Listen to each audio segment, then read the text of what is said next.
News, Los Angeles.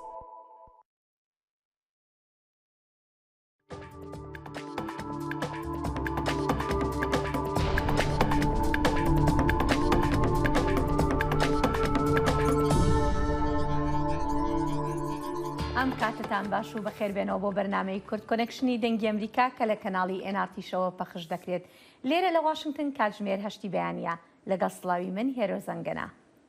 وأجي داخل شمو هي فيها دم خج ورا دكم دقل كرد كونكشن إيرو دي برنامج إيرو دا پیش هاتین شر اوکراین و راگهاندنی روسیا د بروکین شر دا و هر وسا روش نماوانا کرد جی لسویدی د بیجا کرد کنکشن کاچما سلوک ترکیه ری لپیش اندامتیا سویدی د ناتو دا دگرا و خما سازین کردان لستوکهولمی چیا هەر لەم بەرنامەیەشدا راپۆرتێکتان لەسەر قەڵای ئاکرێ پێشکەش دەکرێت.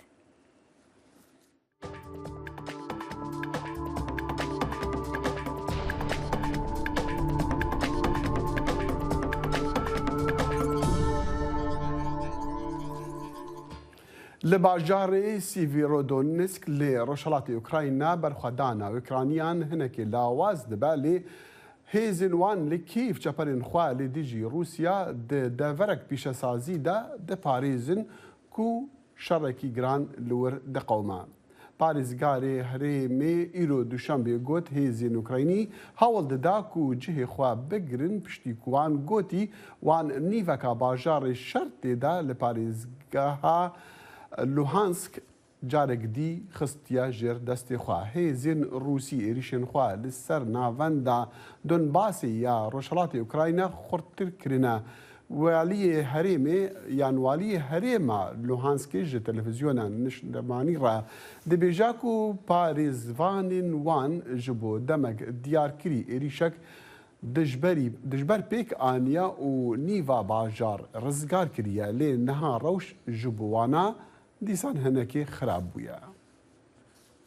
ئۆفیسی سەرۆکایەتی ئۆکرانیا دەڵێت سەرۆکی ئۆکرانیا ڤڵۆدیمیر زێلێنسکی سەردانی هێزەکانی وڵاتەکەی کردووە لە بەرەکانی پێشەوەی هەرێمی زاپۆریژای باشووری ڕۆژهەڵاتی ئۆکرانیا کە بەشێکی لەژێر کۆنتڕۆلی رووسیادایە. ئەم سەردانی زێلێنسکی لە کاتێکدایە کە هەفتەی ڕابردووش سەردانێکی هاوشێوی بۆ هەرێمی خارکیف ئەنجامدا. لە میانەی سەردانەکەیدا سوپاسی سەربازەکانی کرد و لەگەڵ ئاوارەکانی ناوخۆی وڵاتەکەشدا کۆبەوە. بە گوێرەی پۆستێکی هەژماری تێلەگرامی زێلێنسکی ئاوارەکان باسییان لە وەرگرتنەوەی بەڵگەنامە لە ناوچۆکانیان کردووە و هەروەها دابینکردنی خانوبەرە. لەلایەکی ترەوە لە ئۆکرانیا لە ڕۆژی یەکشەمە رووسیا هێرشێکی ئاسمانی کردە سەر کیێڤ و دەڵێت گوایە ئەو تانکانەی لە ناو بردووە کە لەلایەن وڵاتانی دەرەوە بۆ ئۆکرانیا دابینکراوە.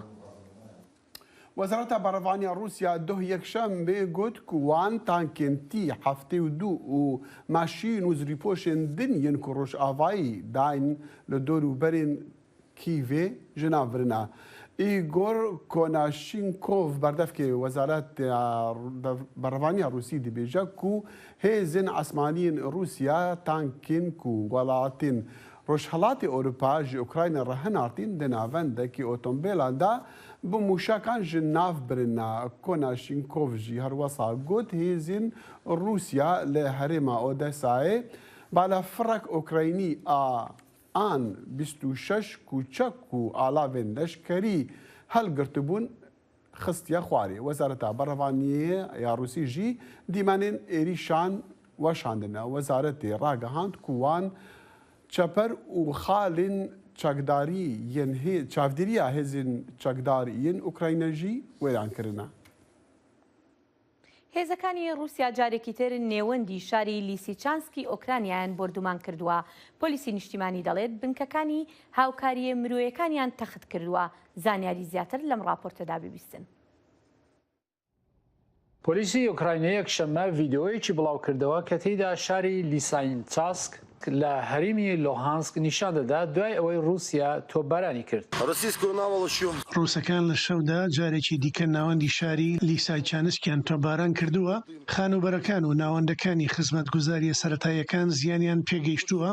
ئێستا کار دەکەین بۆ ئەوەی لەسەر کردارە تاوانکاریەکانی ئەوان بەڵگەکان کۆبکەینەوە. ئەو گرتە ڤیدیۆیە خانوبەرەکانی ئیدارەکانی حکوومەتی و خانوبەرەکانی دانیشتوان و جادەکانی زیان پێگەیشتو نیشان دەدات. نوێنەرانی پۆلیسی نیشتمانی لقی لۆهانسک گوتیان ئەوان خەریکن بەڵگە لەسەر زیانی ناوچەکە کۆ دەکەنەوە. ڕاگەندنیی پۆلیسی نیشتمانی ئوکراینە کوتی سەرکردایەتیەکانی گەیاندنی یارمەتی مرۆڤایەتی بە تەواوی سوتاون.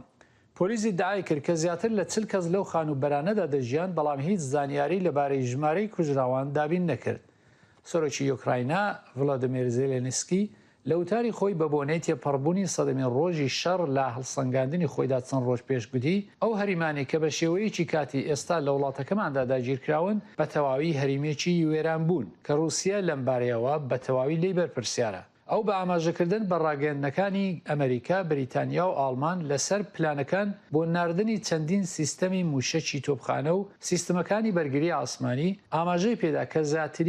کە زیاتریان کەرەسەی چەک پێویستە بۆ ئەوەی بتوانن پێشی پێشڕەوی سەربازانی رووسیا لە دۆنباس بگرن و هەروەها بۆ سەربازانی یوکراینەش کە هێرشەکە بەرپەرز بدەنەوە. بە گوێرەی ڕۆیترز لە بەشێکی وتەکانیدا زێلێنسکی گوتی چاوەڕوانی هەواڵی خۆش سەبارەت بە دابینکردنی چەک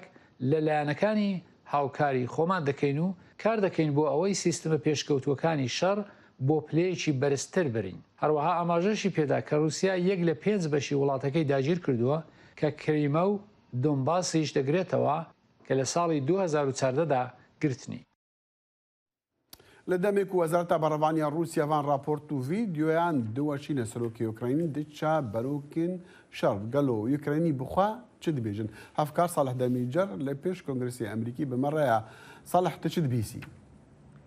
بەلێ دەخێل هەرتە و هیرۆژی وانی زمان دوێ دەربارەیەدا کۆ یوکرانی بەبەر خۆ دەدنە بە ئاواکی ئاشکەرە ئەم دەزانن ئەڤ نزیکی 4 مەهایە لە سەرانسەری وڵاتی خۆ بەرخۆ دەدنە و لە وان ناوچەیەن کوانها بەحساوانژی کردی و سەردانا ڤلادیمیر زێلێنسکی بۆ لیسانسک ئەو باژارۆکێ باشوورێ سیڤیرۆدۆنێسکێ کۆ شەر دناودا دەبە بە هەما چەند کیلۆمەترانژی دوورە و بە ئەوایەکی بەژایژی چوویە ئەوە نیشانەکە مۆراڵان دەدە سەربازên ئۆکرانی ئەونا دخوازن divê yekên nîşan didin ku berxwedana wan berdewam e û tenha jî te jî anî ziman divê derbarê de yanî li Sêvîrodonetsk bajarê herî mezin yê pîşesazî li parêzgeha Luhansk hîn di nav destê Ukraynayan de ye rast e Rûsî gelek fişarê didine dizanin ku hemû hêza xwe ji aliyê Kiev wan vekşandin bûn birin wê alî dixwazin yanî fişarê bêhtir didin wan herêman. Salih pisyar ew çima Rûsya niha hemû wê hêza xwe ew hêza xwe xistiye wir û fişar xistiye ser wan her du bajaran. Belê dixêl em dizanin ku yanî Rûs dixwazin ji Xarkîv ji aliyê Bakur da heta başûr heta em bêjin nîvgirava Kraymiya hemî di destê wan de be yek beş be em dizanin ji sedî 20 Rûsan ji wan em bêjin herêmên Luhansk û Donetsk bi dest xwe xistine lê cihên belawelan e ne tevlî hevin yanî ne bi ser hev ne dema kunha li Sêvîrodonetsk jî wan jî bi dest xwe xe û heta biçe Bakur Xarkîv jî wan dest xwe xe eger em lexşeyê temaşekin em ê birênin ew beşa tev de divê beşek ji bo Rûsya dikare bi wî awayî wî beşî tev de wekû beşekî serbixwe ragihîne û deriya behra Azovra derbasî Kraymiya be ku em dizanin berê de jî Kraymiya di nav destê wan de ye yanî giringiya vê yekê ji bo Rûsan ew e ku ew beşê rojhilatê Ukrayna tev de di destê wan de be wekû beşekî tev da ne wekû qetqetî yanî parça parça ku em dizanin kuna hêzên Ukraynî hinek navçayan hene li gelek cihan berxwedana wan berdewam e yanî berxwe didin bi awekî her çendî ku ziyan jî gelekin em dizanin berî di sê rocan jî Ukrayna ragihand ku dibêjin hema rojane 100 serbaz dewrûbera 100 leşker têne kuştin di şer da aliyî Rûsan jî her hal qurba tibêjin ew hene kuştî divê şerî de hene yani em bibêjin ziyanên miroviyên mezin di her du aliyan de jî hene lê tiştê ku Ukrayna divê derbarê de dixwaze bibêje ew e ku berxwedana wan berdewam e we jî got yanî ew spasiya welatên rojava dikin ji bo piştgiriya ku ew ji wan re dabîn dikin. بله صالح مزانش کو او هریم ل روشهلات اوکراینه هلبت دگل سنوری روسیایا و پرانیا خلکی ویجی روسی زارن ام بردام لسر برنامه خو و دیسن ما جماره کار راپورتو بابت دیجی های سپاس صالح سپاس خوش بەڵێ هێشتا ژمارەکە راپۆرت و بابەتێن دیژی مەهەنە ینی بەردەوامن لەسەر بەرنامە. بەڵێ فەرماندەی هێزەکانی سووریایی دیموکراتیکیش دەڵێت پێویستە سوپای سووریا هێزی بەرگری ئاسمانی لە دژی لەشکرکێشی تورکیا بەکاربهێنێت درێژەی ئەم هەواڵەتان لە پاش ئەم ناوبڕە پێشکەش دەکرێت. زایڵی داهێنان بەرنامەیەکی فەرهەنگی و هونەری بەشی کوردی دەنگی ئەمریکا. من ئاسۆ جەبار لە واشنگتن دیسیەوە هەردوو هەفتە جارێک دەبمە میوانی ماڵەکانتان لەگەڵمان.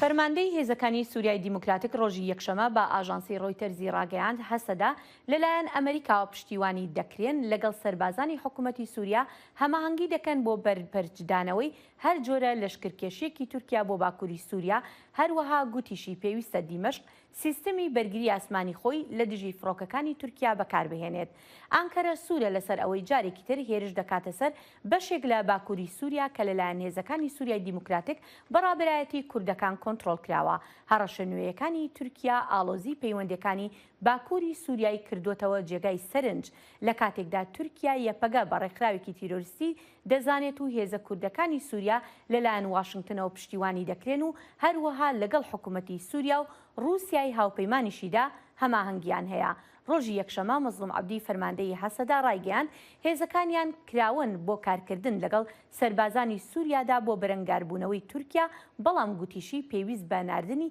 هێزی زیاتر ناکات. مەزلوم عەبدی لە چاوپێکەوتنێکی تەلەڤیزیۆنیدا لە شوێنێکی ئاشکرانەکراو لە باکووری سووریاوە ڕایگەیاند کارێکی سەرەکی کە سوپای سووریا بۆ بەرگری لە خەڵکی وڵاتەکەی دەتوانێت بیکات بەکارهێنانی سیستەمی بەرگری ئاسمانیە لە دژی فڕۆکەکانی تورکیا.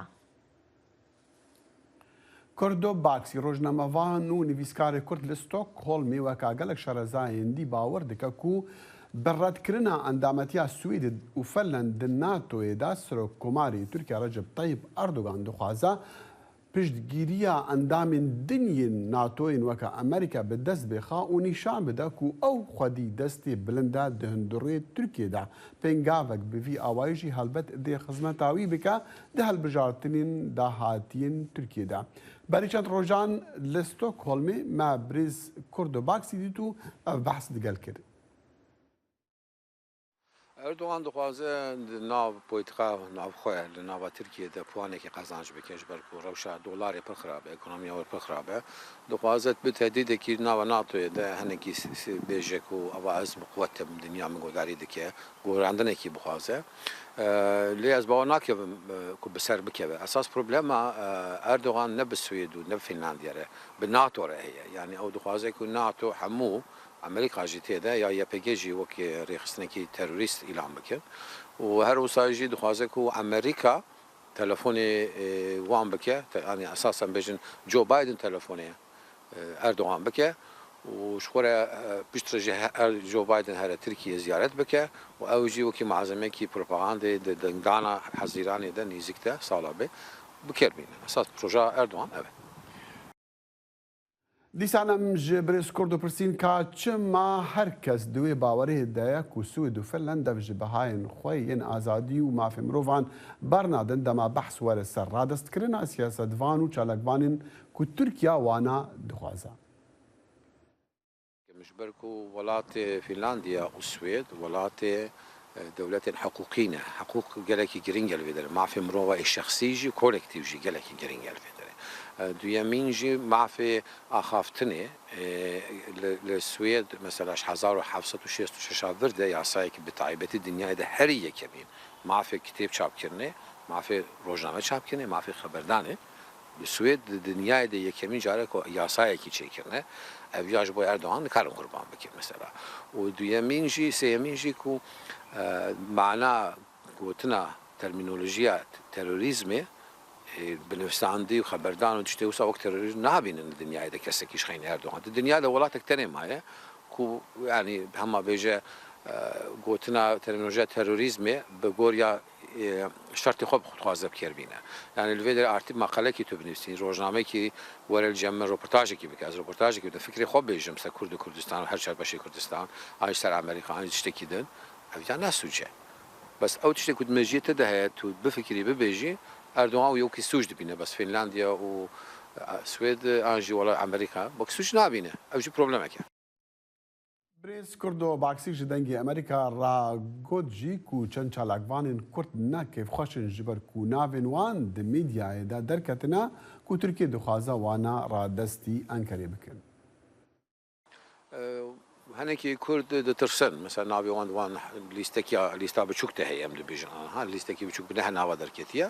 لێ ژالیە دیبێژی خەل ناترسەش بکە ئەو لیستە نە لیستێکی تام کۆرێکتە ji ber ku مەسا یەک جوانی کو ڕەحمەت کردیە ئەوژی بەریا حەبساڵ ڕەحمەت کرد بوو ئەوژ ناویژی لیستێدا هەیە لێ هەر وساژی ینی هەنێک ئینسان دەترسن و زەفتر و ڕۆژاوا ئەو کەسێک کوش بۆ ڕۆژاوا کار دەکەن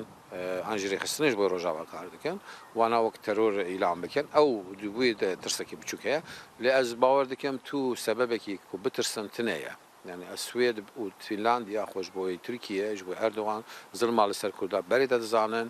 و تو گۆڕاندنێکی ناکەن ji ber ku 85 وڵات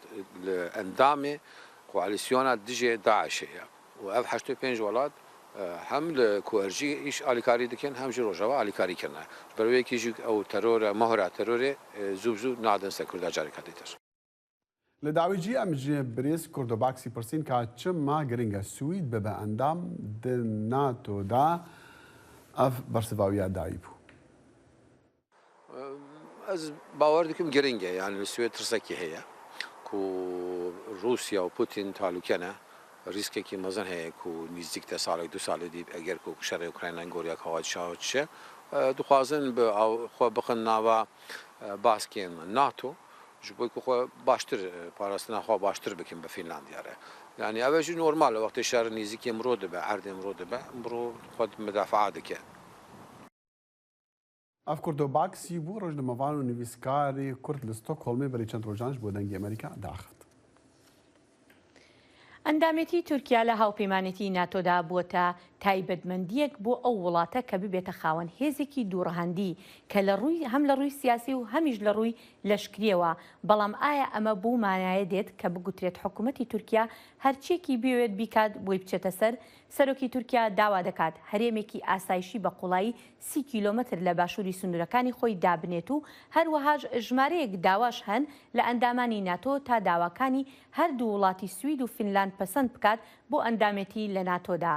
دکتۆر جەبار قادر پسپۆڕی کاروباری تورکیا لە ڕێی سکایپەوە ڕاستەوخۆ لەگەڵ کورد کۆنەکشنە.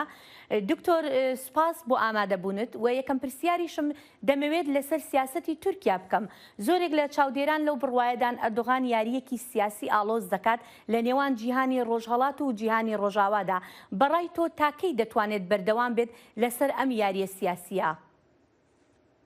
بەڵێ پێم وایە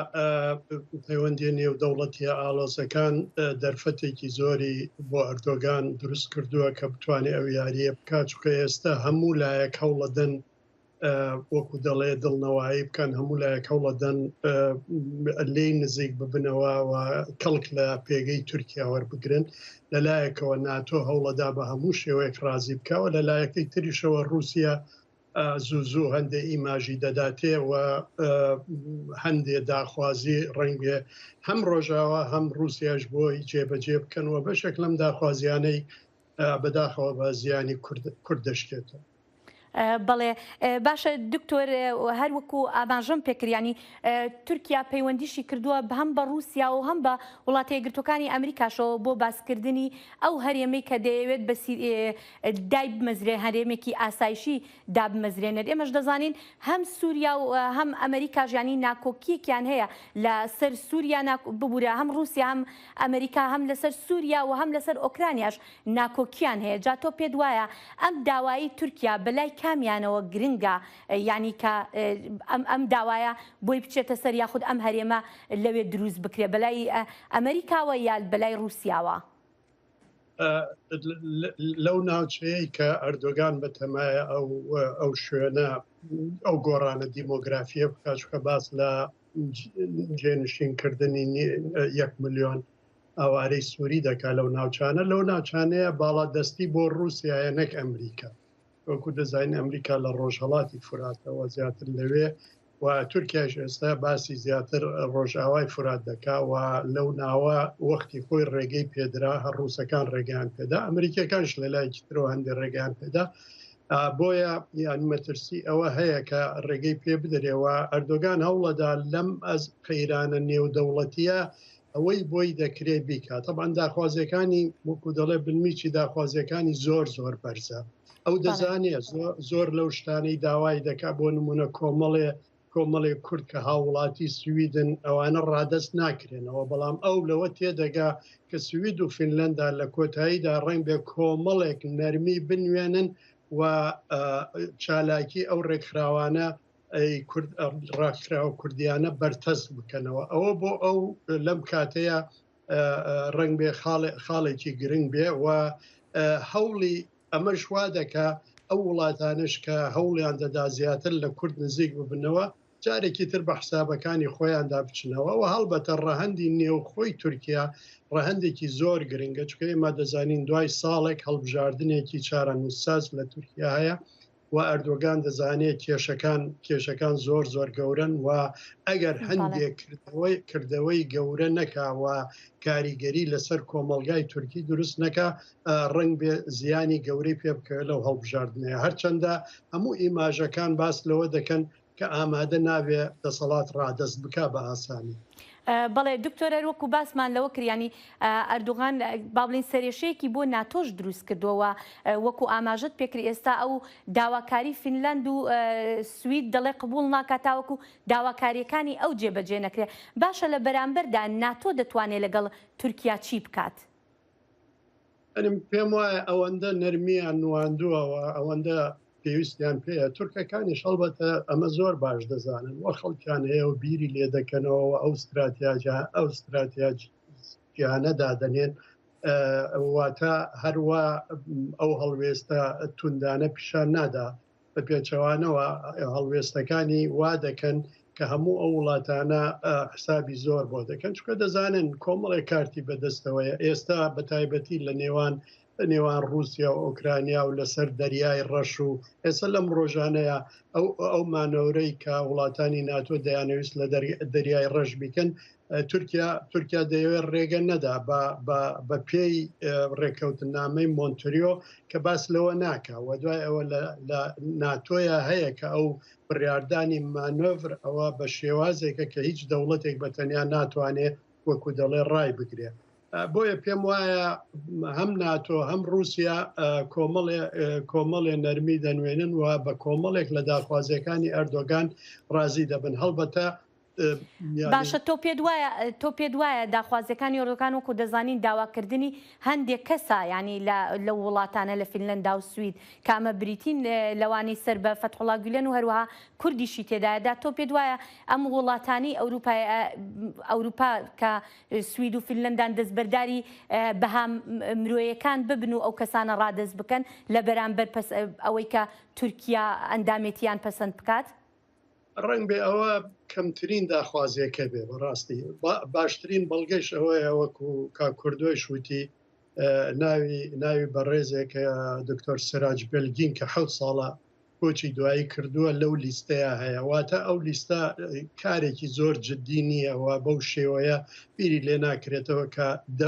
دەخوازرێ ئەم مەسلەیە ئەوەندە زەق بکرێتەوە مەسلەکانی تردا پۆشێ ئەگینا من پێم وانە چکە ئەوانش دەزانن قانونی نێودەوڵەتی هەیە قانونی ئەو وڵاتانە هەیە ئەو کەسانەی بوونە بە هاوڵاتی تورکیا بۆ نمونە داوای پەرلەمەنتارێکە کە ئەسڵان ڕۆژە لە ڕۆژان هاوڵاتی تورکیا نەبووە مثلا ئەو هاوڵاتی ئێران بووە بەڵام لە تەمەنێکی زۆر هاتووەتە سوید و بووە بە کەسێکی سویدی و بە ئەندام پەرلەمانێکی چالاک لە سوید لەبەرەوە ئەین پێم وانە ئەوە خاڵێکی زۆر گرنگ بێ بەلای تورکەکانەوە ئەوە گرنگە بەلای ئەوانەوە کە ئەم داخوازیانە ئەبێ بەوەی کە سوید و فنلەندا هەندێک سنوور دابنێن بۆ چالاکی هەم ڕێکخراوە کوردیەکان هەم ئەو ڕێکخراوانەی سەر بەگولەنن من پێم وایە هەرچی باسی ئەو مافی مرۆڤ و ئەو بەها مرۆیانەی کە وڵاتانە هەیەە باوەڕ هەبێ لە بەرامبەر بەرژەوەندیە هەمووی هینەکرێ هەڵبەتە لە دژی بنەما ئەساسیەکانی دەستورەکەی خۆیان شتێ ناکەن بەڵام کۆمەڵێ شتی تر دەکەن کە دەتوانن جۆرێک لە چوارچێوەدانن بۆ چالاکی ئەو ڕێکخراوانە ئەوەش بۆ ئەردۆگان ئەو کاتە هەنگاوێکی گرنگە و دەتوانێت لە نێوخۆی تورکیا باش بیفرۆشن. بەڵێ دکتۆر جەبار قادر پسپۆڕی کاروباری تورکیا زۆر سپاس دەکەین.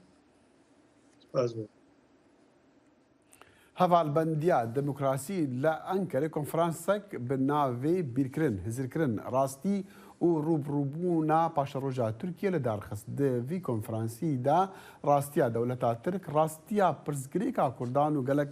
مژارندی هاتن نقاشکردن. راپۆرتە پەیامەری دەنگی ئەمریکا ئەیوب دەمیر ji ئەنکەرێ.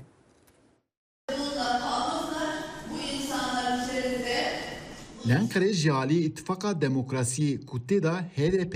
MHP, HE, SMF, TİP û TOP cî digire bi navê ji bo dahatiya Tirkiye bir rastî û rûbirûbûn konferansek hate durskirin. Dibin sernavê bîrê da komkujiya Roboski, komkujiya Garê, malbatên Sûrîcê û digelek babetên din da 12 kesî hest û ramanên xwe vegotin. Dibin sernavê rastiyê da jî ji aliyê 11 kesî va rastiya pirsgirêka Kurd, rastiya dewletê, rastiya hukukê, rastiya aboriyê û her wekî din babetan da beşdarvanan qise kir.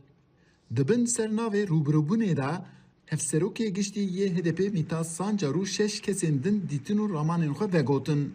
Li ser navê komkujiya Roboskê Ferhat Encu hestê xwe ji bo dengê Amerîkayê anî ziman. Ev konferansê ji bo pêşeroja Tirkiye ji bo ku pêşerojekî em êdî rastî van êrişa van komkujiya van bûyera newê êdî rastî em rastî van bêheqûqî û bêedaletiyê newên ji bo ku weratekî çam ki pergalekî ça dibêt avakirin hinekî nîqaş û gêdeşin ser vê deretên meşandin. Belê rastî jî îro demekam derê xwedîn desthilatdarî ku Tirkiye rêve dibitine به هر آوایی دا به حقوقی به عدالتی ساز کرده دا آوا کرن. د konferansê da li ser çareserkirina pirsgirêka Kurd, rastiya dewleta Tirkiye, rastiya aboriyê, rastiya pirsgirêka jinan, rastiya dîplomasiya Tirkiye û her wekî din babetan da jî qisedan hatin kirin. Her aqaftirîner helwesta dewletê û desthilatiyê bi tevahî rexnekirin. Hevserokê giştî yê Komeleya Mafê Mirovan îhadeyê Öztürk-Türkwan ev konferans ji bo dengê Amerîkayê nîrxand û hestê xwe wiha diyar kir. Hafıza, hakikat ve hesaplaşma bizim insan hakları literatüründe bir rastî rûbirûbûn di roşenbîriya mafê mirovan da cihekî giring digire. Tirkiye welatekî dijî demokrasiye ji ber vê yekê pêwîst e bi nûkirina bîr û dîtina rastiyan û bi van re rûbirûbûn heye. Di dîroka Tirkiyede heke em dixwazîn rûbirûbûnê bikin pêdiviye li ser meselan bihûr û kûrî rawestîn. Ev konferans ji bo dahatiya Tirkiye bir rastî û rûbirûbûn rewşa Tirkiye bi kesên ku rastî tundî û êşan hatine bi rengekî taybet derxist pêş. Him yên ku li vê derê qise kirin û him jî yên ku ew guhdar kirin rastexîna Tirkiye dubare vegotin û dîtin. Eyûb Demîr, Dengê Amerîka, Ankara. Dengê Amerîka Cavkaniyeka pêbaweriyan û çaw agahiyan.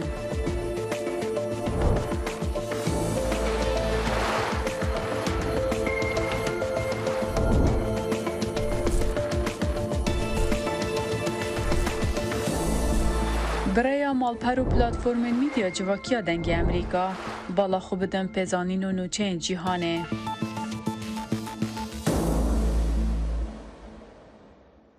ده وزارة برلمانية عراقي فيديوين إيريشا كأسماني لسر أندامن رخصية دولة إسلامي داعش لباريزجها أنباري وشاندون وجوت أرمانج نافندكا جروكا داعش يبو مبستاوي جبو جهاندنا تشك و جبل خاني بو جي هيزن وان للجهندي آيا زانيارين بيتر جي إيريشي وأرمان جاوي دركتنا لقل ماندا استاد دلشاد أنور بيامني دنجي أمريكا لكركوك دلشاد أمكاتت باش زانياري زياتر مان بەدەستگەیشتون لەسەر ئەو ئێریشەی دوێنێ بەڵێ زۆر سپاس کاک دەخیلگارە هێرشکردنە سەر چەکدارانی داعش لەم کاتەدا چاوەڕوان کراوە بە تایبەتی پێش هێرشەکەی ئەنبار کە دوێنێ لەلایەن هێزەکانی ئەمریکاوە ئەنجام درا پێشتریش لە چیای قەرەچوو هێرشکراوەتە سەر داعش و لە ناوچەکانی تریش هێرشکراوەتە سەر داعش ببورن دیارە ئەم هێرشانە لە کاتێکدایە کە لە ئێستادا وەرزی دروێنەیە داعش پێویستی بە کۆکردنەوەی پارە و داهاتە ئەوێت لەو جوتیارانەی کە درەوەکەن واتە خەلەو خەرمان کۆکەنەوە ئەوێت پاریان لێ بسێنی و ئەوێت پارە کۆبکاتەوە ئەمە لایەکی تریشەوە داعش سەرجەم هێزەکان بە تایبەتی بەرپرسانی لە ناوچەکانی ترەوە گۆڕانکاری پێکردووە بۆ نمونە هەندێک لە بەرپرسانی لە کەرکووکەوە گواستوەتەوە بۆ دیالە لە دیالەوە گواستوێتەوە بۆ ئەنبار لە ئەنبارەوە گواستوێتەوە بۆ مووسڵ هێزەکانی گۆڕانکاری پێکردووە بە ئومێدیەوەی کە هێرشی زیاتر ئەنجام بدەن لە ناوچەکاندا و لە ماوەی ڕابردوشدا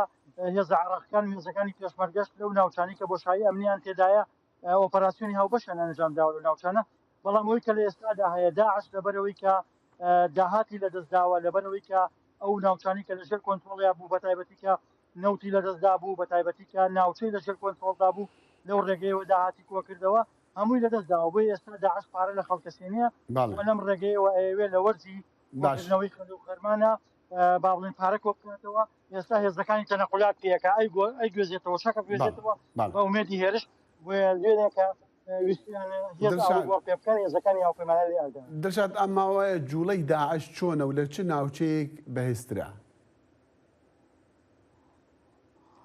بەڵێ جوڵەی داعش بە بەردەوامی هەیە داعش ناو بەناو با بڵێن ئەکەوێتە بێدەنگیەوە لە زۆربەی ناوچەکان بێدەنگە بێت لە پڕێکە لە زۆربەی ناوچەکانەوە دەسەوە شێنێواتە ئەکرێ بڵین ئەوەی کە داعش هەیە تاکو ئێستا داعش هێزێکی منەظەمە ئاگایان لە یەکتریە و من ئەمڕۆ تحقیقم کرد لەوەی کە ئەم پەیوەندیانی داعش کە پەیوەندیان هەیە چۆن پەیوەندیان هەیە زۆربەی ئەوەی کە قیادامنیەکان کە قسەم لەگەڵاکردنەوەن باس لەوەکەن کە داعشەکان بە بەردەوامی لە ڕێگەی موبایل بەکارهێنن بە تایبەتی ئەو سیب کاردانی کە بابڵێنین بە ناوی شویانەکەەوە لە بازاری ڕەشا دەستیانەکەوێ لە ڕێگەی بابڵین ئەو جیاز یاخود هاندی موبایل کە جیازی عادین کە بابڵین وایفای و ئەوانەی ویە کە کەشف نابێ ئەوانە بەکارێن لەو ڕێگەیەوە پەیوەندیان بە یەکتریەوە هەیە داعش لە هەموو ناوچەکان جوڵەی هەیە بەڵام زۆر جارەوان لە کاتی ئاڵۆزیە سیاسیەکانە بۆ ناسەقامگیری گەڕن لا حاڵەتەکە کە لە عێراقا ناسەقامگیری هەبێ پەیوەندی نێوان لایەنەکان ئاڵۆز بێ ئەوانی کەنە دەرفەتوی قۆزنەوە لە زۆربەی ناوچەکانەوە هێرش ئەنجام بدەدەن بەڵام لە ئێستادا کە کۆتایی وەرزی با بڵێن دروێنەیە لەم دوواکە یارەکان خەلەو خەرمان کۆکردنەوە ئەوان سەرقاڵی کۆکردنەوەی داهاتن باڵێ دڵشاد یانی مەدەزان هێزەکانی عێراقیش ئێستا توانای شەڕی داعشیان هەیە هێزە بە هەموو لایەکەوە بەڵام یەکێک پرسیار دەکات بۆ ئۆپراسیۆکانی ئێستا نابن بەهۆی لە ناوبردننی داعش لەم کاتەیە دیارە ئۆپەراسیۆنەکانی سوپای عێراق وەچی سەرجەمە ئۆپەراسیۆنانی کە ئەنجامە درێن پێشوەخت داعش لە جوڵەی هێزە عێراقیان ئاگادار بێتەوە چونکە لە هەر ناوچەیەکە حکوومەتی عێراقی ئۆپەراسیۆن ئەنجامەدات پێشوەخت هێز بۆ ناوچانە گوێزێتەوە کە داعش ئاگادارە بێت لە جوڵەی هێز ئەو ناوچانە جێگەڵەوە ناوچەکان چۆڵەکەن کە چۆڵیەکەن لەلایەن هێزەکانی داعشەوە بۆیە داعش کە ئەو ناوچانیان چۆڵ کرد هێزی عێراقی ئۆپەراسیۆنی کە ئەنجامدا ئۆپەراسیۆنەکان کاتین دواتر داعش گەڕێنەوە بۆ ناوچانە ئەمە لەلایەک و خاڵێکی تریش کە بۆ هێزەکانی داعش کەمای ئەوەیە ناوچەکە زۆر فراوانە و دەشتایەکان زۆر فراوانن و حەشارگەی زۆریان تێدایە داعش سوود لەو حەشارگانە وەرەگرن چی بۆ مانەوە وەچی بۆ خۆ حەشاردان وەچی بۆ بە تایبەتی جوڵەی داعش زۆر جار لە شەواندایە کە شەو دادێت داعش زۆر جار لەو ناوچەنە بە ئاشکرا جوڵاکەوە هێزە عەسکەریەکان هێزەکانی عێراق تەنها ڕەبیە و بنکە و بارەکەکانی خۆیان نەپارێزن بە شەواندا نابەزنە خوارەوە ئەتوانم بڵێم کەمینیانی ئەتوانم بڵێم جوڵی عەسکەری لە شەواندا ئەوەستێت ئەوانە و دەرفەتانە خۆزنەوە دڵشاد ئەنوەر پەیانووی دەنگێمەرێکە لە کەرکووک ڕاستەوخۆ لەگەڵ ماموو سپاس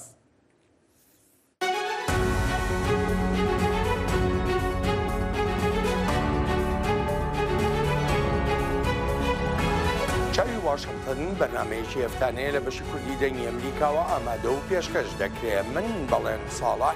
هەموو ڕۆژانێکی هەینی لەگەڵ پسپۆڕاندا تاوتوێی گەرم و گورتترین بابەتی ڕۆژ دەکەین لە پەیوەندی بە سیاسەتی دەرەوەی ئەمریکاوە لەگەڵمان بن.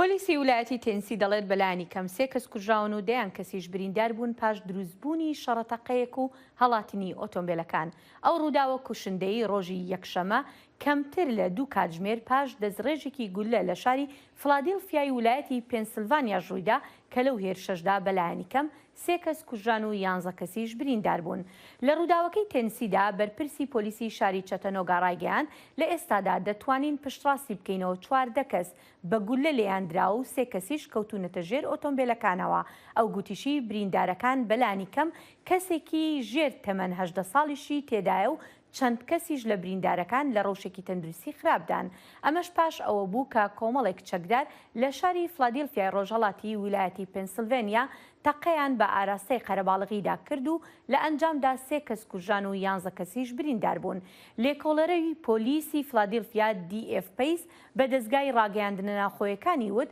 2 پیا و ئافرەتێک کوژاون و وتیشی ئەو پۆلیسانەی ڕوبەڕووی ڕووداوەکە بوونەتەوە کۆمەڵێک چەکداریان بینیوە تەقەیان لە قەرەباڵغێکە کردبوو. پێش ئەوەی لە ساڵی 1973 مافی لەباربردن بۆ ژنان بەرجەستە بکرێت، تۆڕێکی نهێنی ژنان بە ناوی جین هاوکاری ژنانی دەکرد تا بە شێوەیەکی پارێزرا و بێ ناوزڕاندن هاوکاری ئەو ژنانە بکەن کە دەیانویست سکەکانیان لەباربەرن. نزیکەی نیو سەدا پاش ئەوە جارێکی تر کارەکەیان هاتۆتەوە بەرباس و لە بەڵگە فیلمێکدا باز دەکرێت. هێدەر بوت لە ساڵی 1965 لە شیکاگۆ خوێندکار بوو کاتێک هاوڕێیەکی پەیوەندی پێوە کرد و گوتی خۆشکەکەی دووگیانە و ڕەوشی ژیانی لەبار نییە ببێتە دایک و هەر بۆ یەش بیر لە خۆکوشتن دەکاتەوە. بوس یارمەتی ژنە گەنجەکەیدا پزیشکێک بدۆزێتەوە کە ئامادەبێت بە شێوەی نایاسایی منداڵەکەی لەبار ببات. بوسی تەمەن 76 ساڵ لە چاوپێکەوتنێکدا لە ماڵەکەی خۆی لە واشنگتۆن دوای زیاتر لە نیو سەدا باس لەو ڕۆژە دەکات. I thought it would be one act of goodwill. پێم وە بۆ کارێکی خێرخوازی و پشتیوانێکی ئەخلاقیە بۆ هاوڕێیەک کە پێویستی بە یارمەتیە. بەڵام دەبێ هەواڵەکە دواتر بڵاو ببێتەوە کەسانی دیکەش دوای ئەوە پەیوەندیان پێوە کردم و دواتر تێگەیشتم کە زۆر ژن هەن بە دوای ئەمەدا دەگەڕێن. هەر بۆیە بیرم لە دامەزراندنی سیستەمێک کردەوە بۆ ئەنجامدانی و کارە. یارمەتیدانی خۆشکی هاوڕێکەی دەبێتە بیرۆکە و سەرەتایەک بۆ بوس بۆ دروستکردنی تۆڕێکی نەهێنی ژنان بە ناوی جین کە ئەندامەکانیان یارمەتی ژنانیان دەدا بۆ لەباربردنی منداڵ بە شێوەی پارێزراوە و بەبێ قسە و قسەڵۆگ و بۆختان و لە کۆتاییشدا ئەوان 11,000 دووگیانی نەخوازراویان لەباربرد. لە 22 مانگی 1 ساڵی 1970 سەردەمانێک کە بڕیاری گرنگی دادگای باڵای ئەمریکا بە ناوی ڕۆی دژی وەید وەک مافێکی سەرتاسەری بۆ لەباربردنی منداڵ پەسەند کرا، 7 ئەندامی گروپی نەهێنی جین چاوەڕێی دادگایکردنیان بوون بەهۆی یارمەتیدانی ژنانەوە بۆ لەباربردنی منداڵ. ئەلینۆر ئۆلیڤەر ئەندامێکی دیکەی ئەو تۆڕە بوو کە یارمەتی ژنانی دەدا بۆ لەباربردنی منداڵەکانیان. سەرەتای شەستەکان بوو، بەڵێ 1962 یان 63 بوو من هاوسەرگیریم کردبوو، بەڵام هاوسەرەکەم خوێندکار بوو، هەر بۆیە من بژێوی ژیانمانم دابین دەکرد.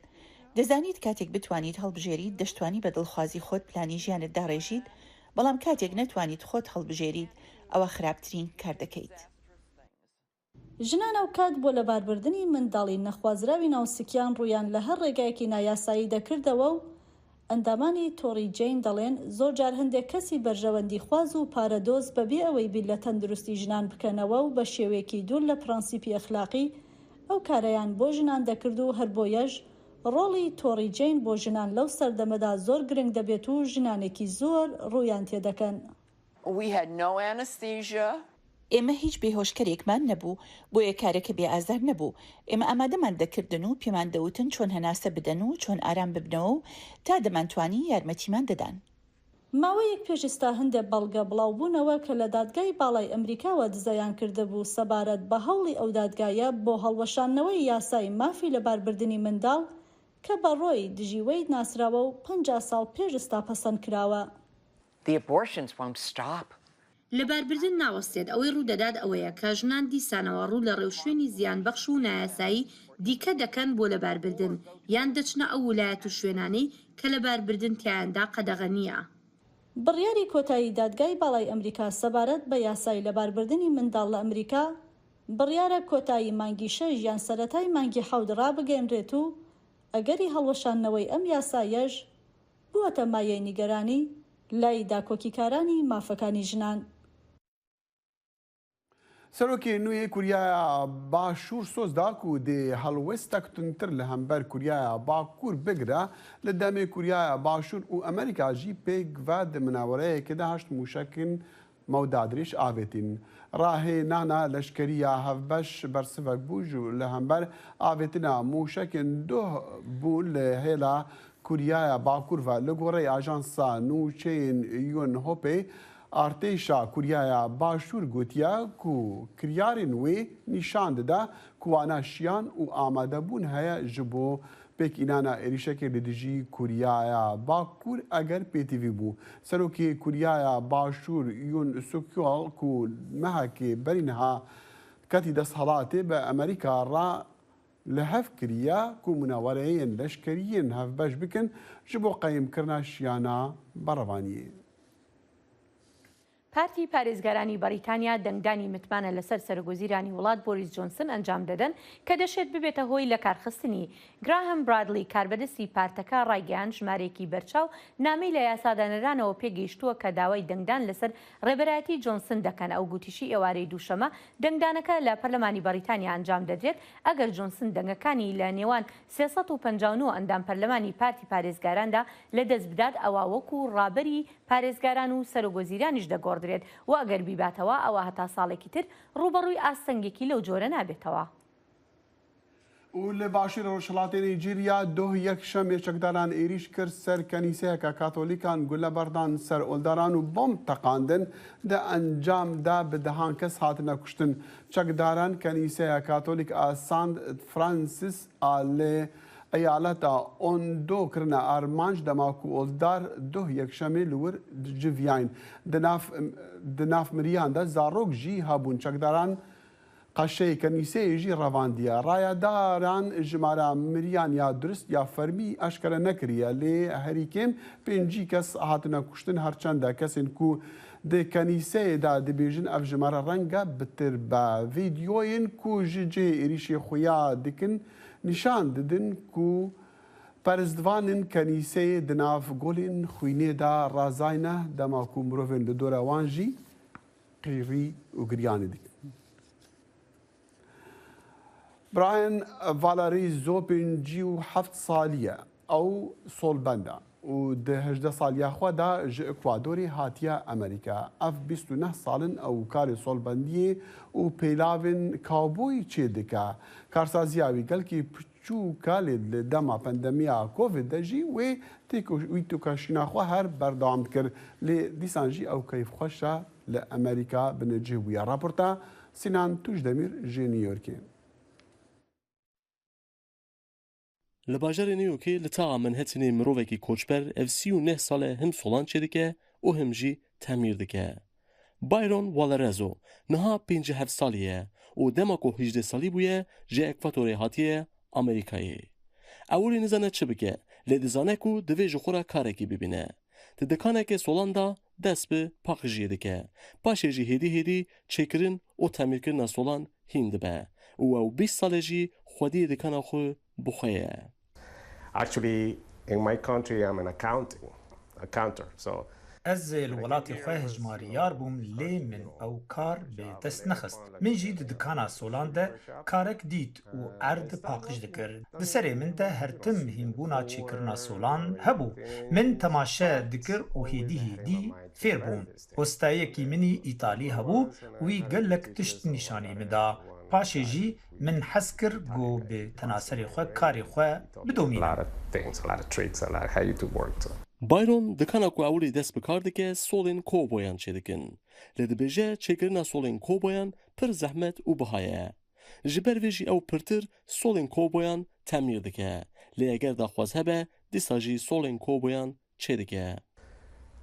we're talking about centuries ago. Sed sal berê koboyî hespên wan û him jî solên wan li başûrê Amerîkayê pir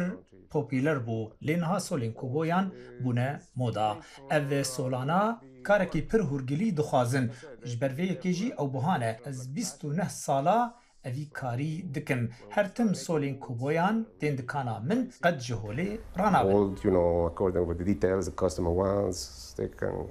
Bi pandemî re wek gelek kesan karê wî jî pir baş naçe. Dibêje hin müşteriyên wî êdî wek berê naxebitin. Hin ji wan ji New Yorkê barkirine û mixabin hin kesan jî jiyana xwe ji dest dane. Lê ew her tim hêvîdar e û xwe bextewar hîs dike.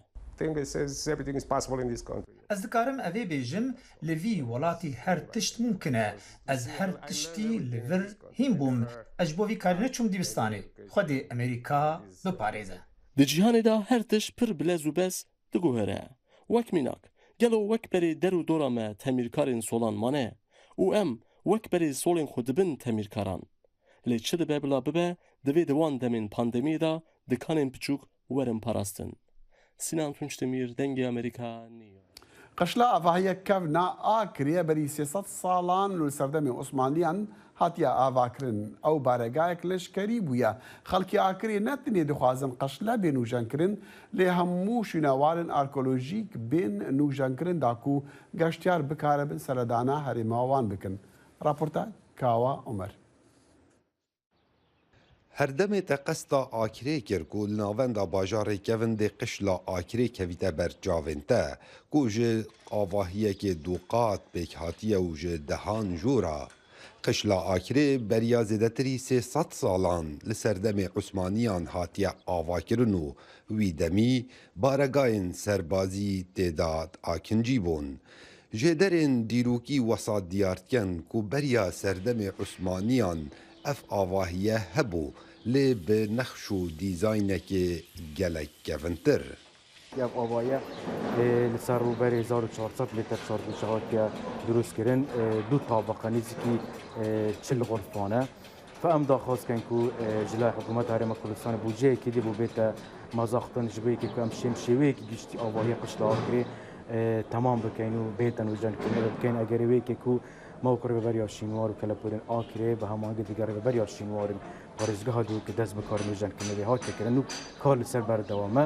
ئەت پلانامەدا موقع بەبەریا شینوار و کەلپورین ئاکرێ و ئەم وی ئاوایەکەینە جایەکی شینواری و کەلپوری و گەشت و گوزاری وەکو دروستکردنا دوو مۆزەخانەیەکە شینواری هەلبەت خەلکێ ئاکرێ دixwazin nebtinê qişla akirê belku gişt cihên şînwarî bihêne nîjenkirin û çavdêriyeka baş bû bihête kirin. داکو پتر گشتیار قستا دورێ بکەن. ئەس وەکی هەوڵەتیەکی ئەوکردە خۆزیۆمە ئەوە و ئەف جێهابێتە نیژانکردن و نەکڕاوەستێتن چونکە ئەvە ئەم سپۆسیۆم نەزەمەجی ئۆزێتکەن کە وەک عامل دۆینە دۆیرە شینەوەرە ئۆکرێ سەبارە جێدیên شینوەریەت ئۆکرێت و خۆ زۆنی یعنی ئۆکرێ جێکێ شینوەریە gelek جێدیکە شتێ دەهین نەک بەس ینی لێرە دەست بکۆری بکەن و gelek شوێنێ دیکە شێتەن و دەست کۆرە نیژانکردنێ بکەن دروستکردنێ بکەن و ئەم دێ مەمنون بین. نزیکی 306 جهێن شینواری هاتینە تومارکردن لە ڕێبەری لە سنوورێ دەبەرە ئاکرێ دەوروبەر بەسمەوە کوڕێبەریا شینوار و کەلەپورین ئاکرێ مەهەوڵ هەیە و ئەم زیاتری vê ژمارە دیار بکەین شێوەیەکی مەیدانی جلا هەندێک تیمên پسپۆرên شارەزا زانکووە پۆلۆنیا Digel nîjenkirina qişla akirê bûye derfetek bû gencan ku li vî cihî karken û dahatekî ev destxove bînin. Em lêre pênc kişîn lêre şûr dikin. Em lêre şû lê sibxê me kirî, tanzîfat me kirî, me pencerê poqiş kirî, lêre şû lê me ew e. Em lêre minazime ye, minazimacî Oyzêtiye Almanî. derfetê karî belav kiribûn em me bi xweforin pir kir navê me hate ve em hatîne vêre. Akirê nebtinê bi evê qişlê ya navû deng e belku gelek cihên şînwarî li evî bajarî dihêne dîtin ji ber ku bajarekê dêrîn e mêjoya gişt pêkhatên deverê pêve diyar e mîna musulman û mesîhî û cihî. Kawa Emer Dengê Amerîka قەزا ئاکرێ. و هەروەها دەخیل ئەمڕۆ حەوتا و هەشتەمین ساڵیادی ڕۆژی دابەزینی هێزەکانی ئەمریکا لە نۆرماندی کە ئەم ڕۆژە بە ڕۆژی دیدەی ناسراوە. بەڵێ ئەم چەندیژتین دومەهیا بەرنامە ئیرۆ یاکورد کنەکشنە تا سبەهی هەر شاد و بەختەوەر بن و شەو باش. لای منیشەوە کاتێکی خۆش هەر شاد بن.